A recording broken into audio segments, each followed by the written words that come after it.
internets.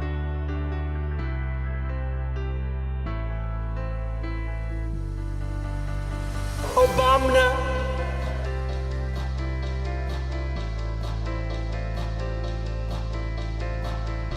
Get in a long tube with a bunch of demons.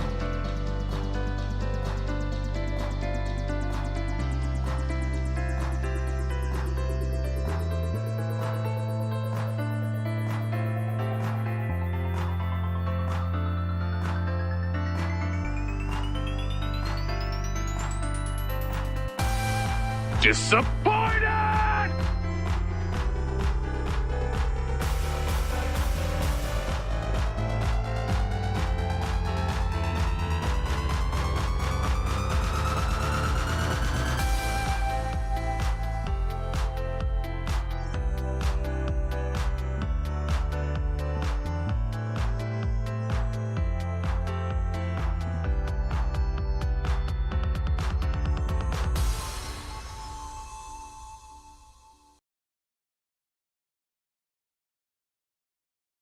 Stop with the questions. Celebrate.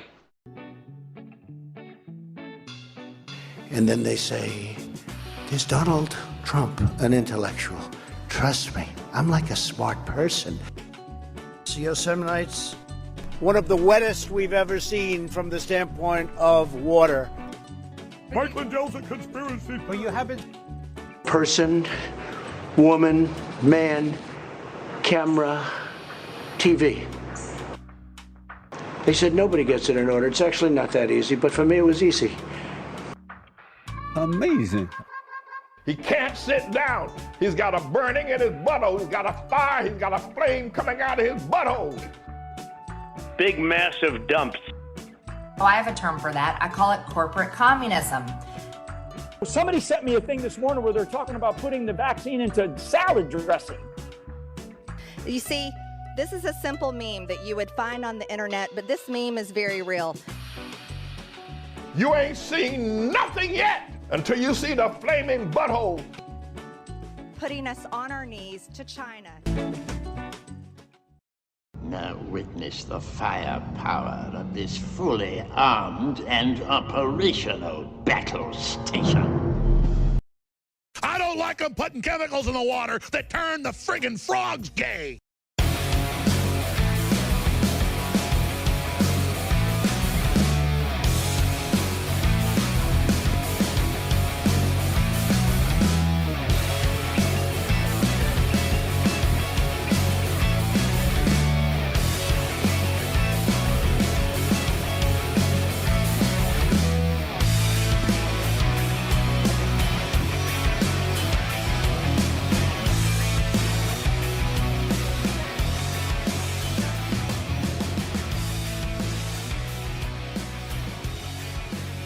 Proud the nation. Waldorf Nation. Hey everybody, what's up? Monday. Time for a brand new show, brand new week, brand new show. We're gonna have some fun today. Hey, TYT. Welcome. TYT viewers, thank you for the raid. Really, really appreciate that. Welcome. We're just getting started. We got a fun show today. We got J.K. Rowling. We got Madison Cawthorn talking about his Tallywacker. I'm not kidding. That's going to be an interesting segment. We've got Truth Social continuing to spiral. We've got some alternative facts here in Michigan. Republicans claiming credit for things they didn't do. Big surprise. And then we have an interesting study. That's right. People were paid. Fox News viewers got paid to watch CNN. What happened? Oh, that's interesting. Very, very interesting. So thank you, Twitch viewers on TYT. Welcome to the stream. It's going to be fun. We got a hype train that's really, really close. Really, really close. So, hey, bits, subs, help me get that hype train. Let's do it. Y'all can do it. I believe in you. I believe in you. All of you. By the way, there's somebody here on Facebook here. My favorite leftist brainwashed liberal. Oh, well, thank you. Thank you. Glad to see you here. That last story's for you. have a lot of fun. It's going to be great. It's going to be great. All right. So that's that said, like and share the stream. Let's do it. Let's dive in.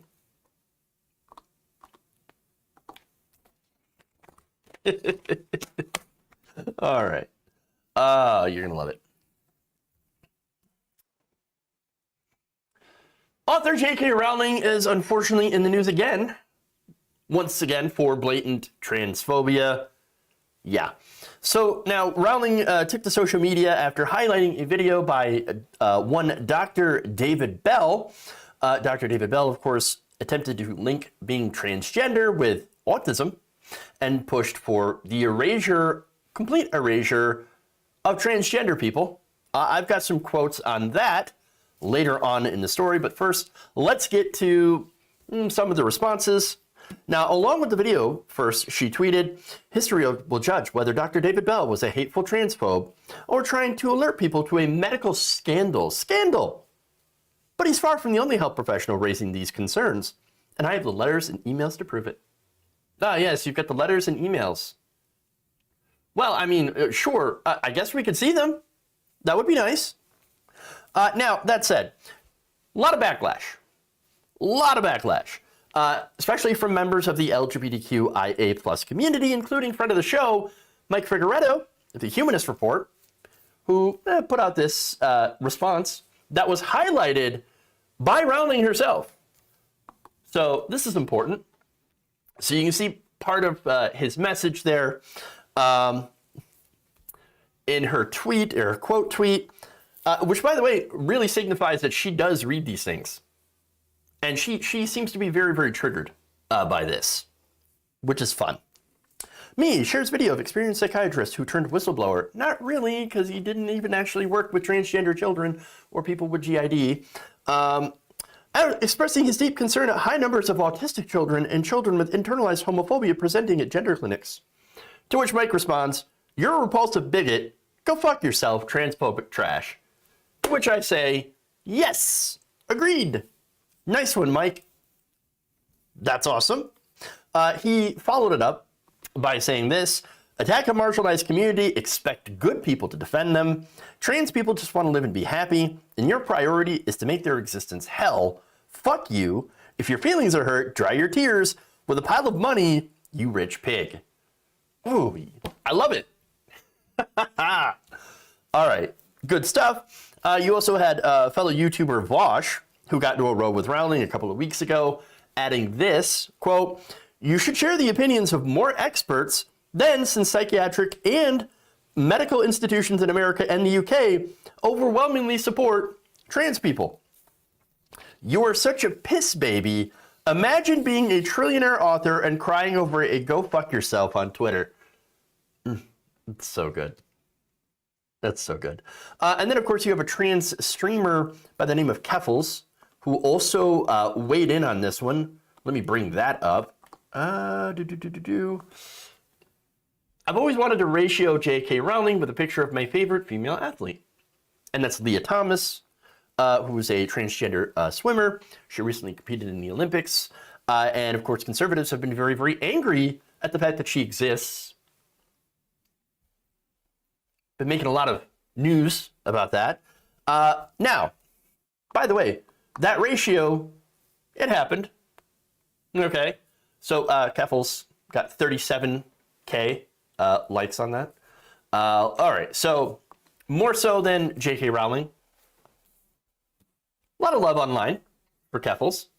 And, of course, a lot of backlash for J.K. Rowling, who has a ton more followers on Twitter, by the way.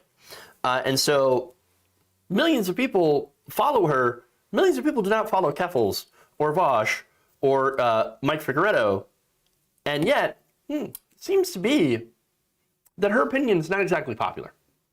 You know, because it also is an attempt to erase transgender people from the world. And that's the issue here. So, look, I love to see it. Rowling is, of course, engaged in blatant transphobia. She has been engaged. In fact, right now, that is eclipsing her work. And so that's a problem. if you want to trash your own legacy, I mean, go ahead. Just don't be surprised if people will call you out for the things that you say. That is consequence culture, is what it is. Because cancel culture doesn't exist for people like J.K. Rowling. It doesn't exist for people like Louis C.K. These people are still in the news. Now, if you want to talk about the small person in the office, you know, regular Joe who gets canceled, then okay, that's a discussion. Because those people can lose their job, they can get ostracized from their community and things like that. And that can have really permanent damaging consequences on them, which is why you do have to be careful not to say stupid, hateful things. But as far as rich people are concerned, they don't get canceled. That's not a thing. When you're wealthy, you're immune from cancellation. Unless you're, of course, Kevin Spacey. But, I mean, Kevin Spacey, obviously. That said, look, J.K. Rowling also thinks that she's a defender of women, which is funny because, again, she's punching down at women and then pretending to be a victim. And again, trans women are women, and she is not defending trans women. She is attacking trans women. Now, look, here's the thing. Are they born the opposite sex? Yes. Is gender and sex the same thing? No. No. There are differences in the gender you identify with versus what genitals you were assigned at birth. And so as a cis male, I've never had any issue with my gender identity or my genital assignment. And for people like me, it can be difficult to understand the idea of being at war with your own body for it basically being born the wrong sex. I get it. It is difficult to understand, though. But what bothers me is the complete and utter lack of empathy or even autonomy for those who have to deal with this situation. And so if you're trying to dictate who they are, what they identify with, you know, what gender they identify with, and how they live their lives. And you're also trying to dictate where they pee. And so, look, if you identify as a female, you dress as a female, you talk as a female, but you are forced to use a male restroom, what do you think is going to happen if you're in these situations? You're going to have taunting, you're going to have teasing, you're going to have bullying, you're going to have violence. Whereas you let them use the bathroom with their own identity, none of that happens. And so, look, it's been proven in the numbers that trans women specifically get attacked in these situations. And so, look, what I think Rowling is doing, and I know it's going to be a super hot take, I think she's projecting a little bit of misandry as a result of the abuse that she suffered towards people that she views as men. Now, look, she got abused herself. That sucks. Nobody deserves abuse. But she's projecting that onto trans women as if they're the ones who abused her. They didn't. They didn't do anything. But again, she does not see them as women, passing or not. She sees them as the face of her abusers, and then, of course, uses her gigantic platform in order to abuse them. And it also takes me back to Dr. Bell, right? Dr. Bell argues that transgenderism is completely made up by the militant trans lobby, a product of hatred, of mental illness, and a misogyny, and then compares gender transition to conversion therapy, which again is not the same thing. No, what this guy is advocating for is conversion therapy. You're telling trans women, and by extension, trans men, like Elliot Page, for example, that you do not exist and you should not exist, and you should be erased from existence. Here's some quotes from Dr. Bell, quoted by J.K. Rowling, right? It should be the objective in any advanced civilization presented with this problem, again, they're talking about transgender youth, to target 100% desistance and as early as possible.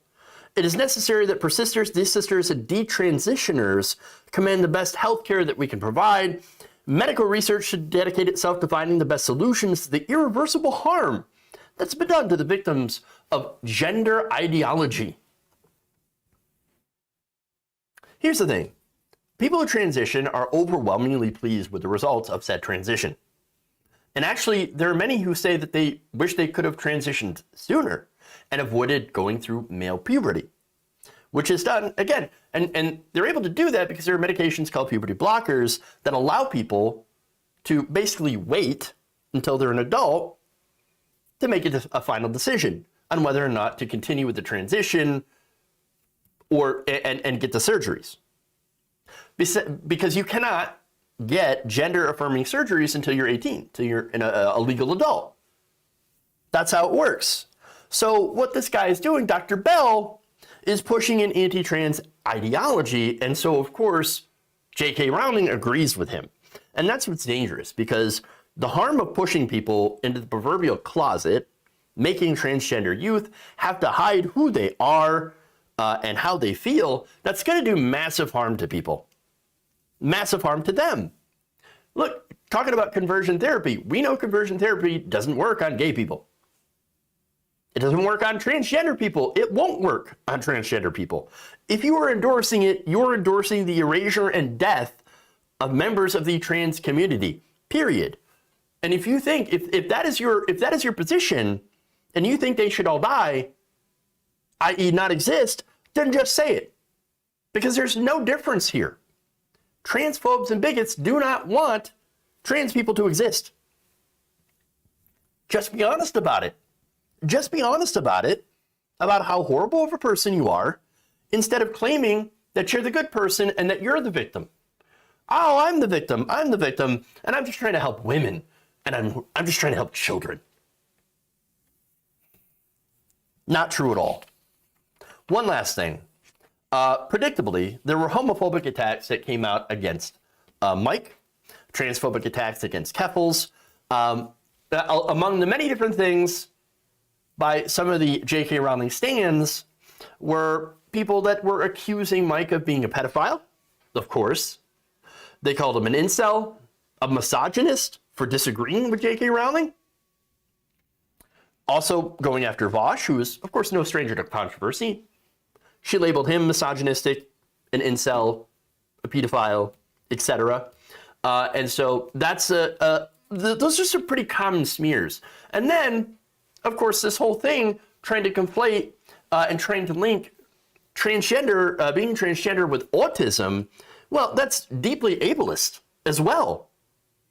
And so she comes after autistic people, and Dr. Bell comes after autistic people and treats them as if they're not people.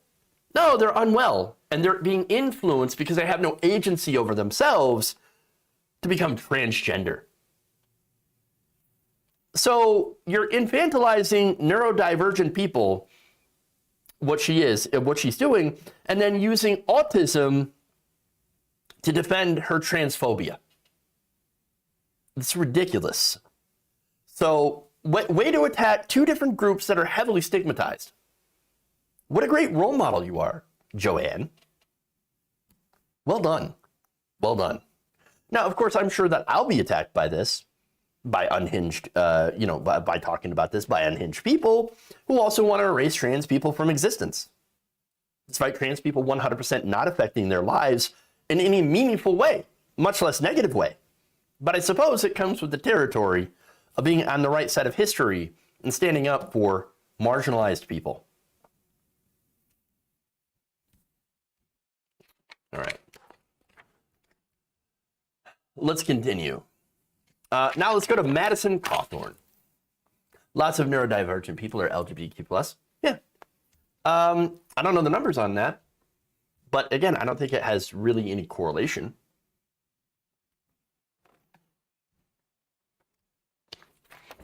Conversion therapy is nothing more than torture or enhanced interrogation techniques, if you prefer. Yeah, it has been absolutely likened to torture. You're 100% right. 100% right on that.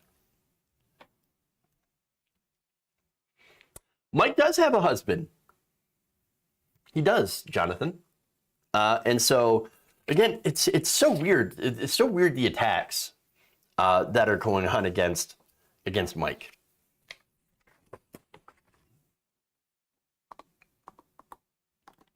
All right. Whew.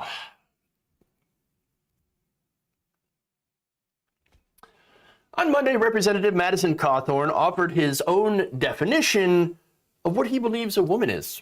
Well, this ought to be interesting. The left has ripped away the pen of truth from the author of life. They've exchanged natural science for a party platform and declared war on biology. Your left-wing movement is forcing children to endure radical expressions of sexuality.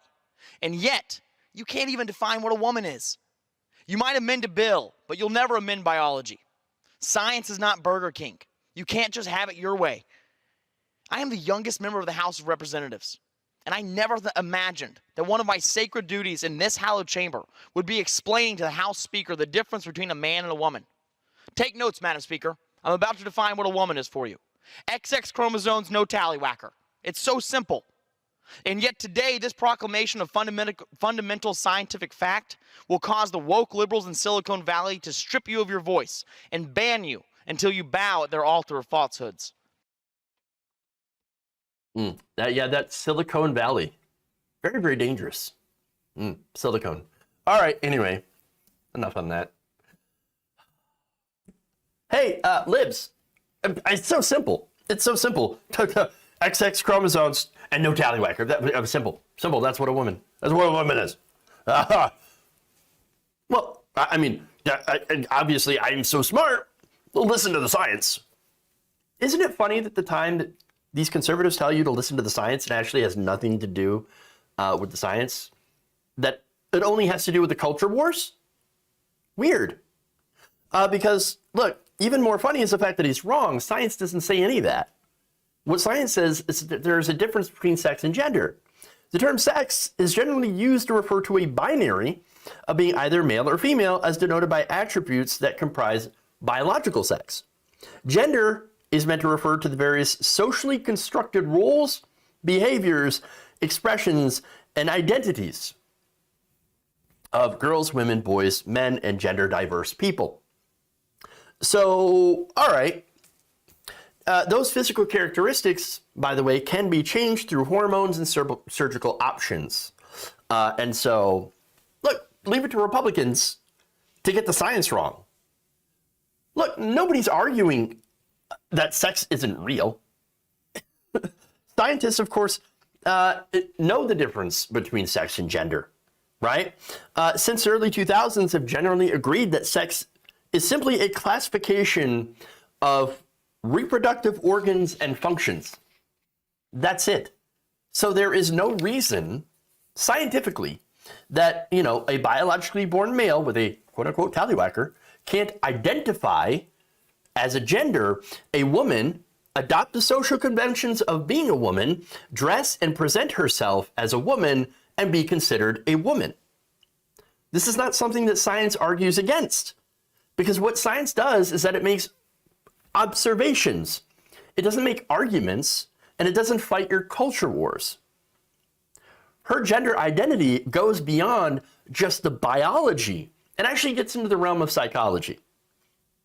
And that's where gender is. Gender is a social construct. And really, honestly, I see it more as a spectrum, right? I don't see that as just, generally a binary, right? Not like there is on sex. Right? And by the way, intersex people, they exist, they're valid, but for the sake of the argument here and the conversation that we're having, we're going to try to keep it simple for people like Madison Cawthorn so they can follow along. Stuff that they might understand. But I am aware that there are intersex people that do have, maybe a different arrangement, an extra X or an extra Y, things like that. So that is humanity is complicated, let me tell you. Humanity is complicated. And that's why it's very stupid for people like Madison Cawthorn to boil it down to this ridiculous, binary. And so now, the spectrum here, when it comes to gender, again, you've got masculine, you've got feminine, right? Anybody can fall anywhere on that spectrum, regardless of what genitals they have. There are feminine men, there are masculine women. You got tomboys, you got femboys. You got women that feel more comfortable in jeans and pantsuits than skirts and dresses. Oh, I mean, and then you got guys who like skirts and dresses. There's nothing wrong with that. There's a whole world of different people. People are different, and it's fine. They don't live up to these gender roles and the modern, gender role binaries. There are women who like to work on cars, typically considered a masculine type of thing. You've got men who like to work, to do makeup or do fashion design. All these things. Again, it's not accurate to boil people down to simple binaries. That's what I'm trying to say. People should not have to do the same thing or a certain thing based on what genitals they have. All right? And again, to boil it down really, really simple, saying that, oh, well, if you're a girl, you must like pink. And if you're a boy, you have to like blue. And all boys must like trucks and cars, and girls like to like dolls. No, you like what you like. That's it. That's totally fine. And liking things that, by the way, traditionally correspond to the person's opposite sex doesn't actually make that person gay or trans either. It just means that they might like that thing. It's fine. Be yourself. You're not hurting anybody. All right? That's it. And that's, again, as far as I understand. And I might be wrong. And that's fine, because we're always learning. Now, as far as people who are not fine, and as far as people who are hurting people, well, Madison Cawthorn. If you're Madison Cawthorn, then please stop being yourself, because at the end of the day, you are hurting people. Simple as that.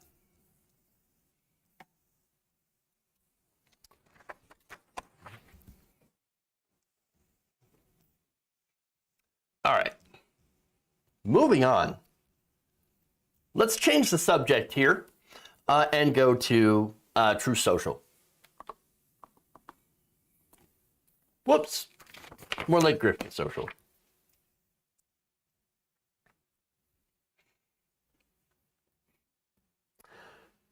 Reuters is reporting that Truth Social is continuing to hemorrhage top executives following its disastrous rollout. Now, the two newest reported people who have left are Josh Adams and Billy Booz. Is that a real name? Billy Booz? You're kidding, right? I don't know. I'm floored by this. But okay, sure. Now, they both resigned less than a year after joining the former president's doomed social media venture. I didn't add doomed. I added doom. Reuters didn't, to be fair. All right. Their departures followed the bungled launch of the company's iPhone app on February 20th, with many users still waiting on lists and unable to access the platform, despite assurances by Chief Executive Devin Nunes, that the app would be fully operational by the end of the month. The pair resigned before their roles were publicly known outside Truth Social, where they worked at a level just below two other people that I don't think you care about, two former castmates on Trump's reality show, The Apprentice, and they reportedly believed in the company's anti-cancel culture mission, which is funny. They frequently posted on the platform after the launch and presented themselves as Josh A. and Billy B. Now, I gotta ask, who are they posting to? I mean, if a man posts on social media where there's no one to see it, is it really a post? Does it really count? I mean, if a tree falls in the woods, there's nobody around to hear it. I don't know. Now, the place, by the way, bills itself as kind of like a free speech bastion, like sort of the Wild West, right? But it's actually just more of the desert than anything. There's nobody there. I mean, and by the way, a lot of rules for some place that is free speech. You can't even make fun of Devin Nunes without getting banned. You can't bring up the cow. If you, Devin Nunes, the Devin Nunes cow account cannot post there. It cannot sign up. It got banned. Oh, weird. Now the TOS, yes, terms of service, say users must not harass, annoy, intimidate, or threaten any of our employees or agents engaged in providing any portion of the site to you. Users will also have to agree not to disparage, tarnish, or otherwise harm, in our opinion, us and or the site. Fun. Still, one source talking to Reuters said this: if Josh has left, all bets are off. describing Josh as the brains behind Truth Social's technology. Wait, what technology? It's a sad Twitter knockoff. That's what it is. I mean, it's a Twitter clone. It doesn't actually add any additional functionality, really, beyond Twitter. You know what? I know the way that Truth Social could beat Twitter. Put a damn edit button in. That's it. That's all you'd have to do. Edit button. Millions would flock. I may have just saved Truth Social. I'll take my payment in check, please. All right, but no. That same, source said they wanted to create an open platform where as long as you don't say anything that is criminal, you can be entitled to your own opinion. Unless, of course, you post in all caps. Because that's another thing that they will ban you for. Literally. So, caps lock, not cruise control for cool on Truth Social. Sad, baby. But overall, again, the site's a disaster. The company still doesn't have an app for the Android, which comprises about 40% of the US market. Their website, janky as hell. And most importantly, and I think this is really indicative of the reason that they're going to fail, other than it's a pump and dump scheme. There's no libs to own. That's it. Why would they sign up if there's nothing to do? There's no libs to own. No, they're all on Twitter. And so, no. And look, there's nothing to do there. Why would you want a gigantic circle jerk? That's what it is. Not even Donald Trump posts there. It's bad when Donald Trump doesn't even want to post there. But anyway, none of this matters because it's a cash grab. My guess is these people, they got in, they knew this already, and decided it was time to get out before it went belly up. Get out while it's still worth something. All right. Let's move on.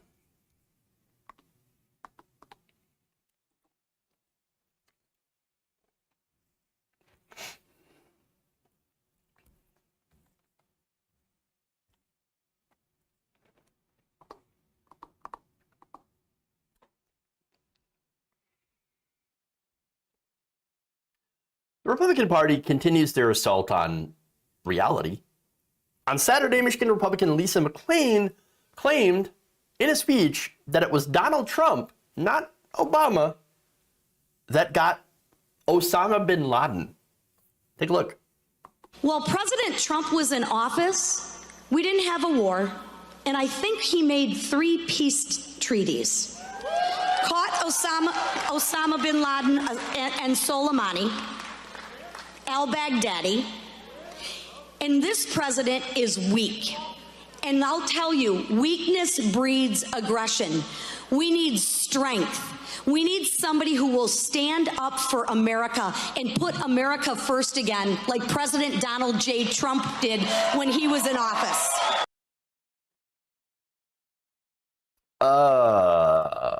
Okay. A couple of things to get through here. For one, no, we were engaged in wars during the Trump presidency.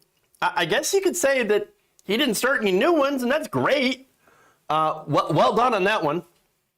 But okay. Here's the thing, though. There was military action going on in Afghanistan. There's drone strikes. Not only that, but of course we supplied the Saudis with weapons, which, by the way, we're still doing today under Biden. Those weapons are bombing innocent civilians in Yemen. And so not only that, but look, the United States military has been engaged in numerous operations all over the world, even in the African continent. In fact, in 2017, U.S. Special Forces members were killed in an ambush in Niger under the Trump administration.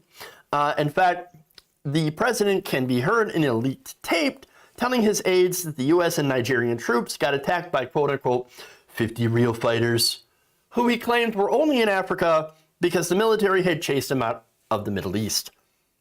ISIS, of course, and Al-Qaeda were both active in Africa, and so that's why U.S. military strikes were happening there as well. In fact, here's what he said, quote, "You know, it's a rough business. They're rough too. They want to kill us.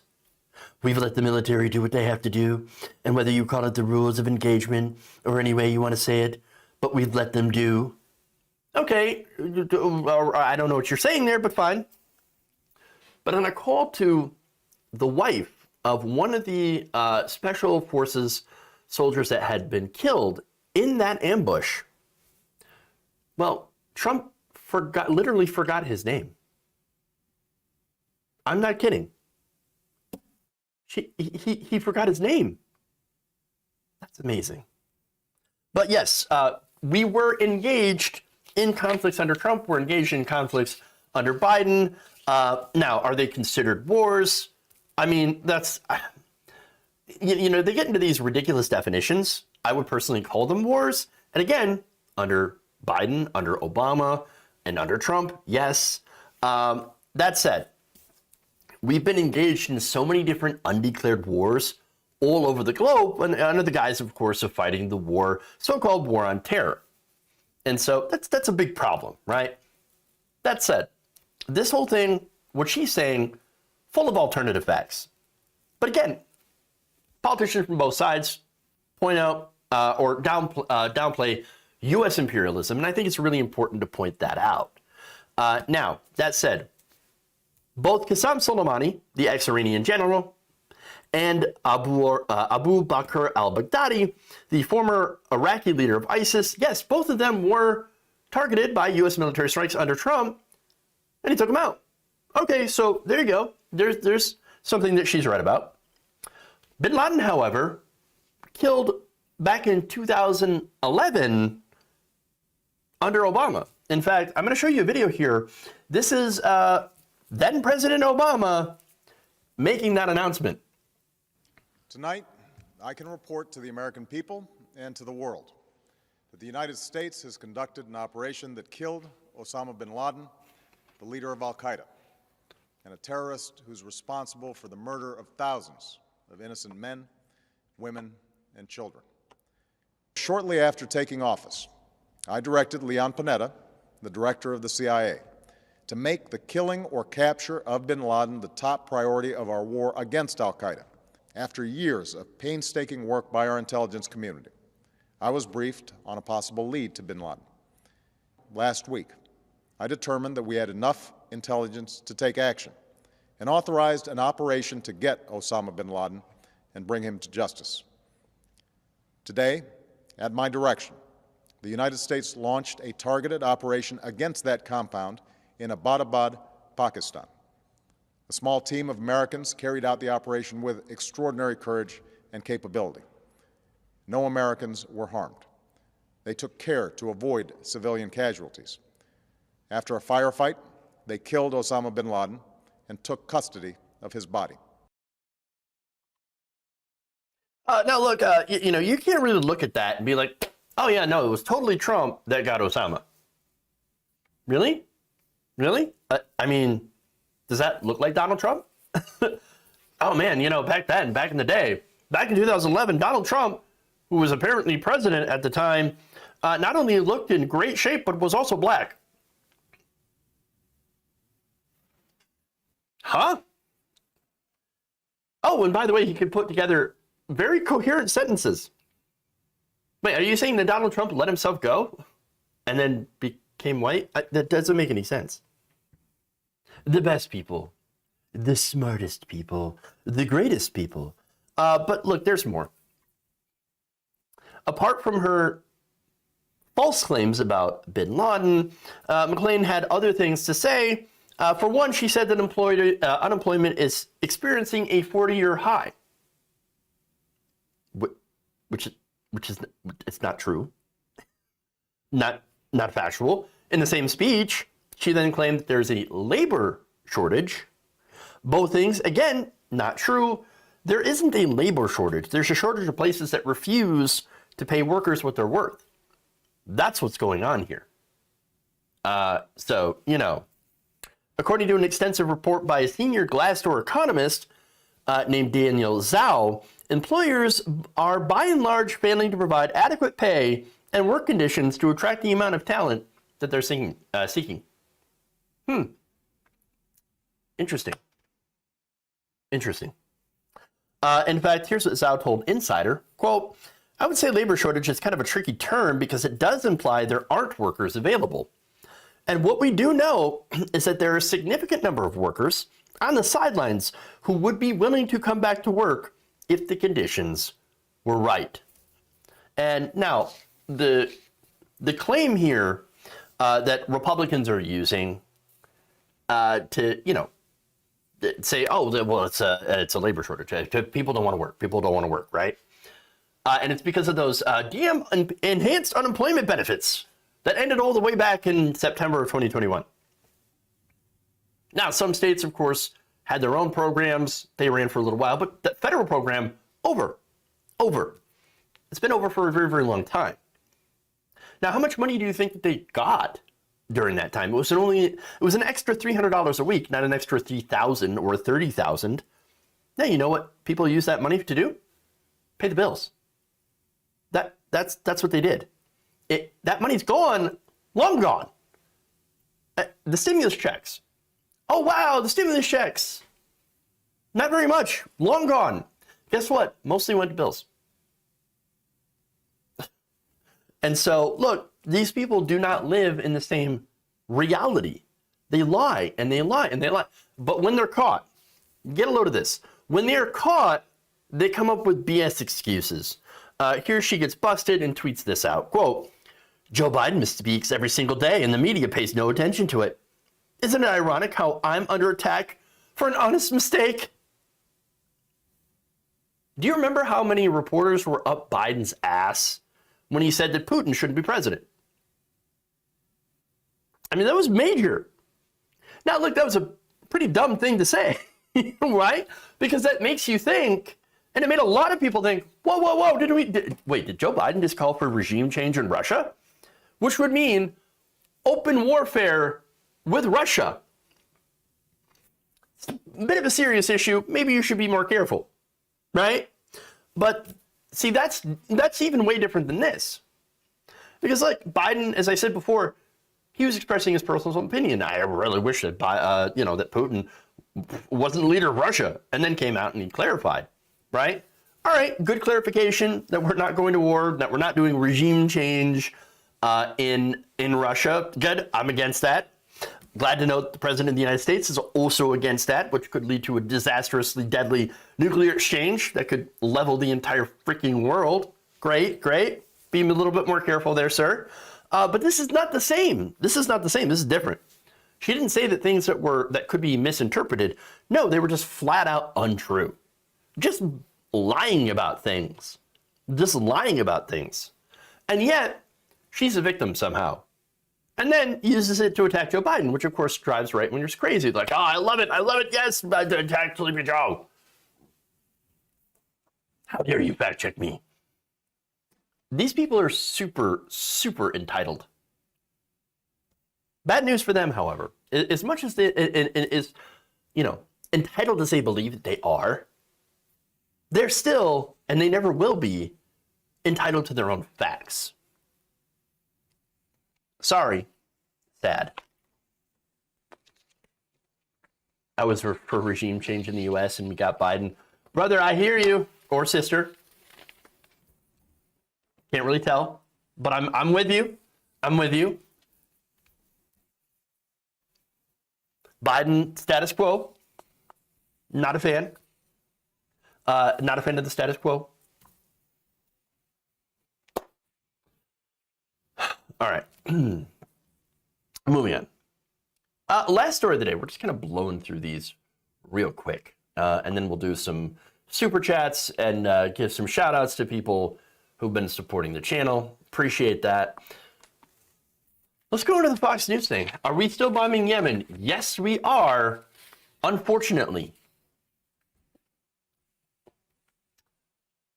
And that does not get enough attention, unfortunately.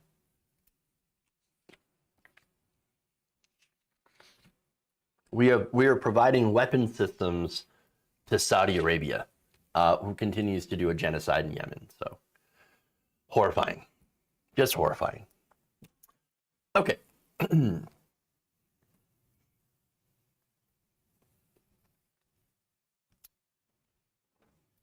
A new study out there claims that it paid viewers of Fox News to watch CNN for a month to see what would happen.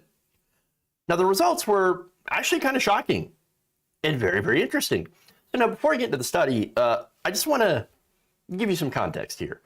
And to note that on the show, I think that the biggest problem here in this country is American conservative media, the current conservative media atmosphere. And look, not the fact that, and let me be very, very clear on this, right? It's totally fine to be a conservative, right? To have conservative opinions, to have conservative opinion shows, all that stuff. I'm totally fine with that. I'm fine with that. I'm fine with policy disagreements. In fact, I think we should actually talk about policy, right? Now, the problem is, unfortunately, U.S. conservative media, dominated by Fox News, and what they do is create a completely alternative reality. Not a difference of opinion, but a completely different media bubble reality. And so now, this reality, in this, facts do not penetrate. Facts are not presented, and the only narrative is, well, if you're not one of us, if you're not a Republican, you're not part of my tribe, you're not only evil, but you're also satanic, mentally ill. That's a favorite of mine. Nice little casual ableism there. You're a terrorist. You're somebody who hates America. You want to destroy America. You're one of the worst people. And so that's the problem here. Now, what they do is they exploit white male grievance politics and culture wars. And so what they do is that they work people into a consistent frothy rage where they're angry because they always feel like they're under attack. And of course, it's reinforced every day by Fox News, the host telling you that you are under attack. Now, what's interesting about this study, and I think that context is really important here. When people are removed from watching Fox News, they actually end up becoming more aware and more reasonable. Now, that's fascinating. Very, very interesting. Now, what they found is that actually the viewers became more skeptical of the news that they hear and less likely to buy into fake news. And that process begins as early as 3 days. Wow.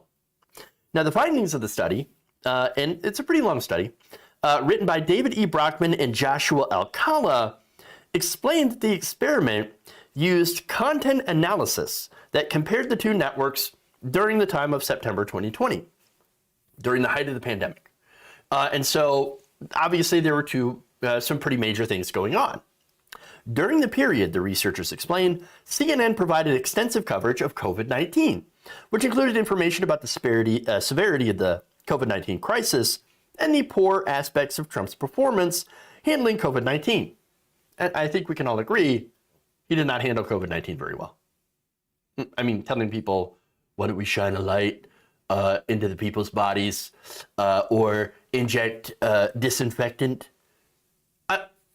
That's ridiculous. Ridiculous. And dangerous, by the way. Very, very dangerous. Now, Fox News, what they decided to cover was something else other than COVID-19. The coverage of COVID-19 that Fox News did offer actually provided little of the information that CNN did, instead giving viewers information about why the COVID virus was not serious and not a serious threat. So what did they do instead? What was a serious threat? Fox News extensively but highly covered racial, I'm sorry, let me start that again. On the other hand, Fox News extensively but highly selectively covered racial issues, And its coverage of these issues provided extensive information about Biden and other Democrats' supposed positions on them, many of them who, of course, those positions they did not share. Let me give you an example, right? So, look, a lot of the Fox News coverage is that Biden hates the police. Biden wants to defund the police. Every Democrat politician wants to defund the police. And that's the mainline position of the Democratic Party. Now, that's not true. Why? And why do I say that, right? It's because I'm in favor of defunding the police, and the Democratic Party is not. Absolutely not. Joe Biden gave more money to the police. And look, by the way, a lot of the Democrats don't agree with defund the police. Democratic voters, especially black voters, who overwhelmingly, according to polls, are against defunding the police. And so Fox News, however, will take the narrative and say, oh, Biden, he wants to defund the police. Look, he's trying to defund the police. Look at these Democrats, they're trying to defund the police. No, that's just simply not true. Simply not true. There's a couple progressive Democrats that have said defund the police. And so, all right. Now, let's go back to that. Now, Fox News also covered outbreaks of violence at protests, which, yes, absolutely happened. Now, was it a majority of the protests? No, it was 93% peaceful. And when there was violence, there's definitely some cases where the police had escalated and started violence in that in some of those protests, many of those protests. And so there's that. Now, there's more.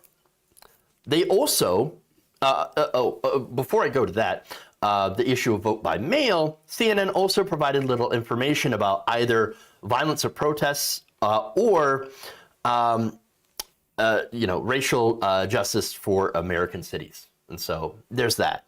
Now, the networks also both covered the issue of vote by mail, but again, dramatically different information about it, in addition to offering different framing of the issue. And I think framing is really important. So now the researchers noticed that difference in framing and the coverage, and they called it partisan coverage filtering, which is, I guess, pretty simple, pretty self-explanatory, right? They find what fits their narrative, what fits their worldview, and they cover that, and they don't cover other things that do not fit their narrative or their worldview. Now, the study also found both large decreases in knowledge of information covered on Fox News during the incentivized period and large increases in knowledge of information CNN covered during this period, indicating that both substitution away from Fox News and substitution toward CNN occurred and impacted viewers' beliefs. Now, I think that is also very, very relevant here. Now, the study also found more substantial evidence for agenda setting, as treated participants were much more likely to see issues covered on CNN, COVID-19, instead of on Fox News, racial protests, as important. So basically, what's going on is Fox News sets their agenda by saying, let's focus on race and racial protests. Let's not talk about COVID, because COVID makes Trump look bad. He's downplaying COVID. It looks bad. And so we're just not going to talk about it. And when we do, we're going to downplay it and leave out things that might make our party look bad. Now, CNN also, CNN generally is not in favor of some of these social justice movements. For example, the calls to defund police, again, along with mainstream Democrats. And so you also had COVID-19, which was a really, really important situation where thousands of people, hundreds of thousands of people died as a result of this. And so that's agenda setting. Now, the viewers, look, the viewers of Fox News, during that time period, a lot of what they talked about is, oh, did you see that Portland burnt down? You see all the American cities that have been burnt to the ground by Antifa, by BLM. You know, you see what's happening. At the same time, people who don't watch that media, who watch, you know, maybe CNN, MSNBC, or neither, and just read like straight news from other places, are like, look, hundreds of thousands of people died. Americans have died from COVID-19. Why would you not take this seriously? Well, how many people died at these social justice protests? Not very many. Hundreds of thousands of people have died from COVID-19. Why are you paying attention to that? Why are you not taking them seriously? And we now know the answer, of course. It's because of their media. And their media is agenda-driven from the top. They are the propaganda arm of the Republican Party. That's what they were created for. That was the whole purpose of Fox News. They were created specifically to give conservatives, to give Republicans a Republican Party outlet. That's it. They weren't created as a way to do news. They were there specifically to do propaganda. And I think that's really important. That's really important. Now, there's more. The study found something really interesting as well. And it says this in the next paragraph. It's far from obvious, they surmise, that viewing different networks would affect the beliefs and attitudes of the viewer. In fact, it wasn't so much that viewers were tuning in because they already felt that way. Their attitudes were actually being formed from the Fox network itself. Now, this is a situation that we've talked about, but was never really studied until now. And it's basically the Fox effect. I've heard a lot of stories. I know, anecdotal, right? Take that for what it is. And seen a lot of reports where you had people that are like, yeah, my dad or my grandpa or my mom, they started watching Fox News and they have changed. They have changed since watching it. They have become more hateful. They have become more angry. They have become more conspiratorial. This is actual evidence of that phenomenon happening. That's what's happening. Now, there's also evidence of how to get people out of it. And before I get into that, I just want to know that the study says that they're not casual viewers. They're not people who like tune in or, you know, might see Fox News at the gym. Okay? No, these are hardcore conservatives, conservative Republicans who watch a lot of Fox News. The Fox viewers were nearly all very conservative and strong Republicans. Of 763 qualifying participants, we then randomized 40% to the treatment group to change the slant of their media diet. We offer treatment group participants, and here's some irony, right? $15 an hour to watch 7 hours of CNN per week. So, you know, if you do it every day, it's an hour a day. $15 an hour. Again, super ironic. Now, that was during September 2020, prioritizing the hours at which participants indicated that they typically watched Fox News. So it's a complete replacement. Consistent with theories of selective exposure, the participants in our study, regular Fox viewers at baseline, were overwhelmingly strongly conservative and politically engaged. Yet, we still found that these highly engaged partisans could be persuaded by viewing opposition partisan media instead of their own. Now, the viewers also evolved to believe that if Donald Trump had made a mistake, Fox News would not cover it, saying, basically proving that Fox News engages in partisan coverage filtering. That's incredible. So, one more piece of information, and that's again how dangerous Fox News is. They also conducted an online survey several weeks later that found that the impacts of this study of watching CNN receded as treated participants returned to their prior viewership habits.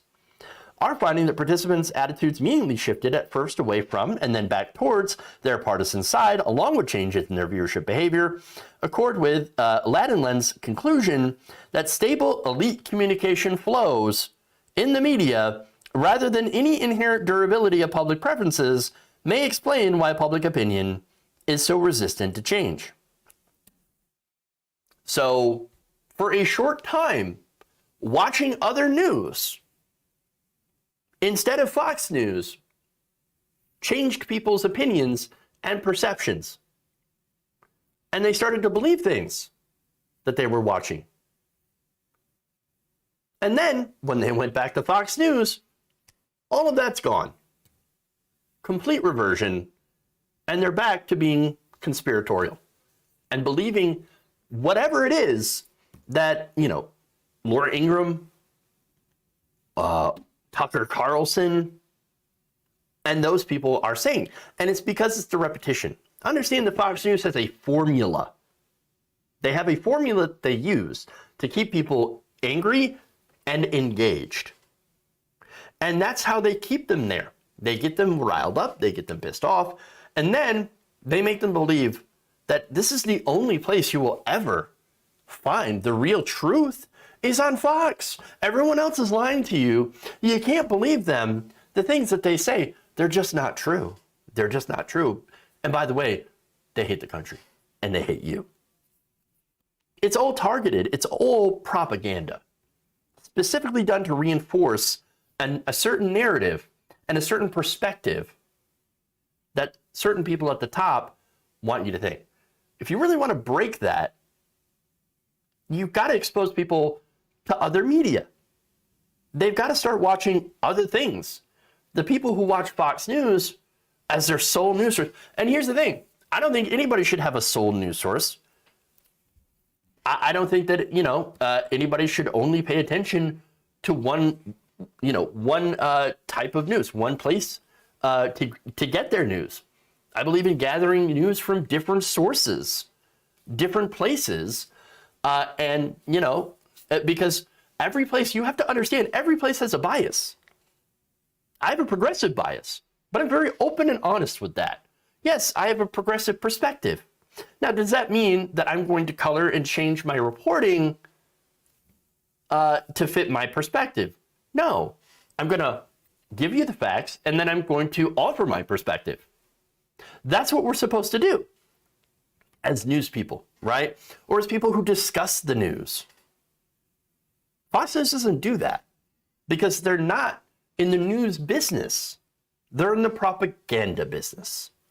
And so I think it's very important to differentiate between the two.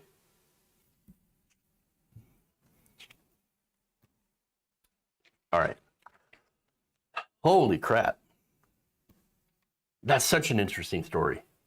And a very, very interesting study. All right.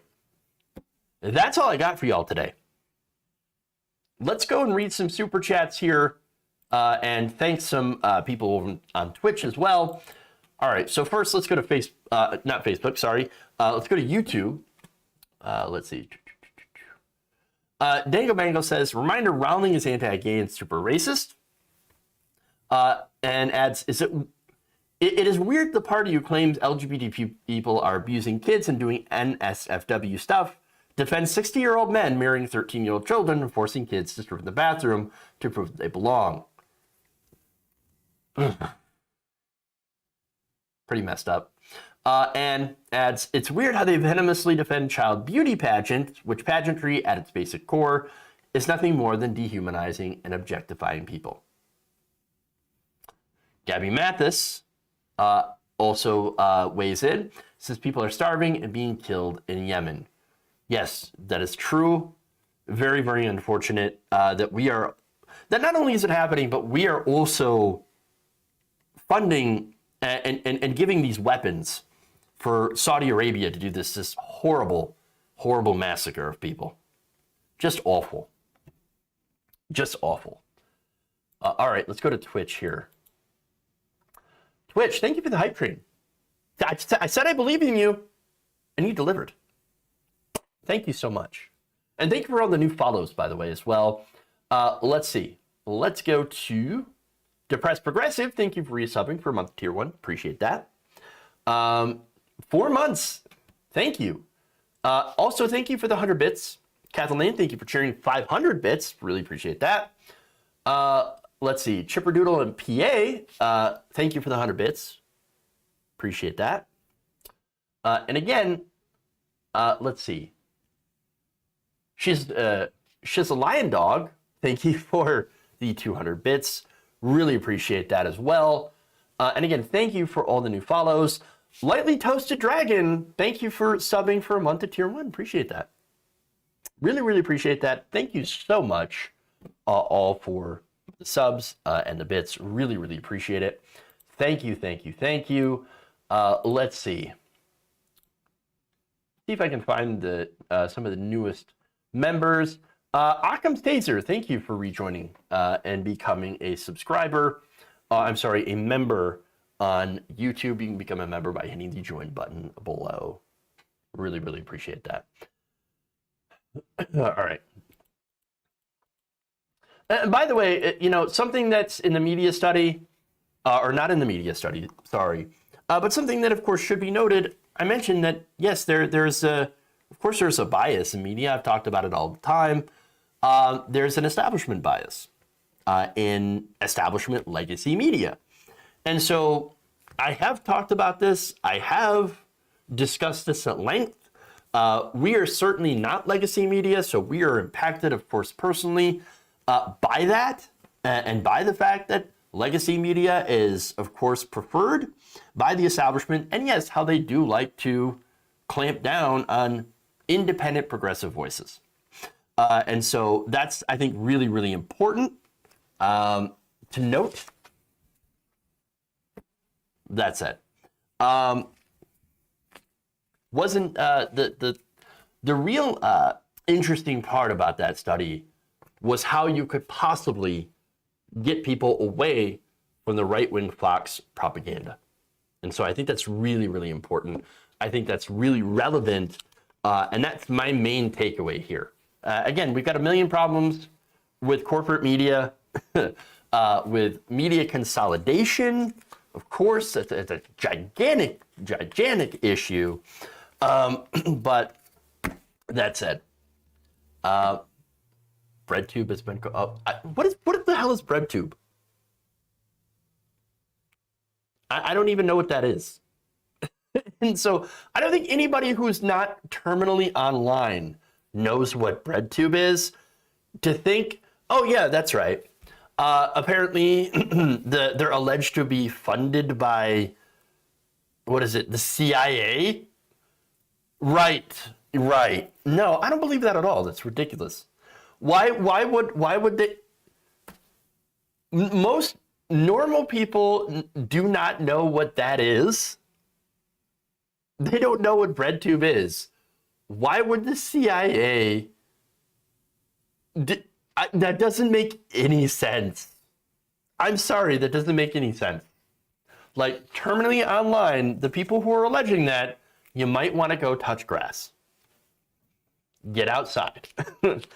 get away from media. That's right. The whole thing is like, what is it? That one guy, Burger King. What is it? Caleb Maupin. That's what it is. Caleb Maupin.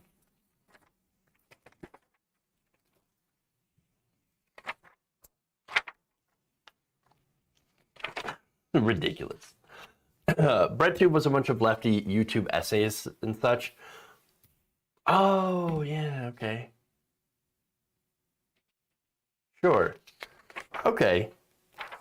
Yeah, again, most normal people will have no idea what you're talking about when it comes to that.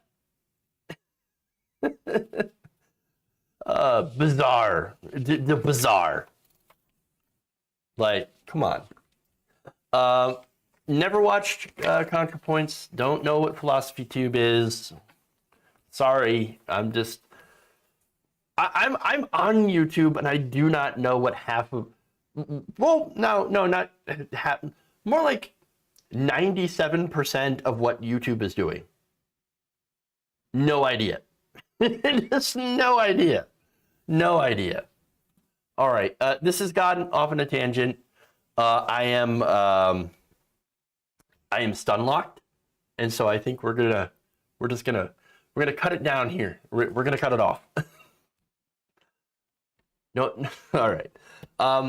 Those of you on Twitch, let's raid. You know what? Raid into the serfs. So everybody, I'm gonna raid into serfs on Twitch, and so Vosh is the king of BreadTube. Okay. Sure.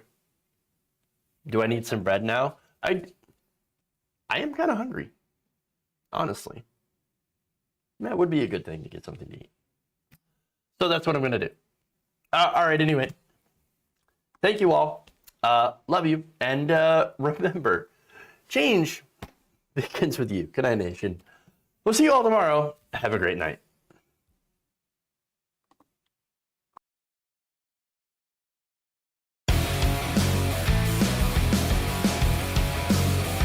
I will eat your ass.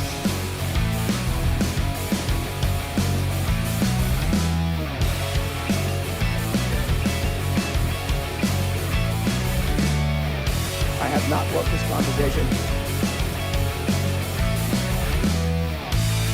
Mike Pence.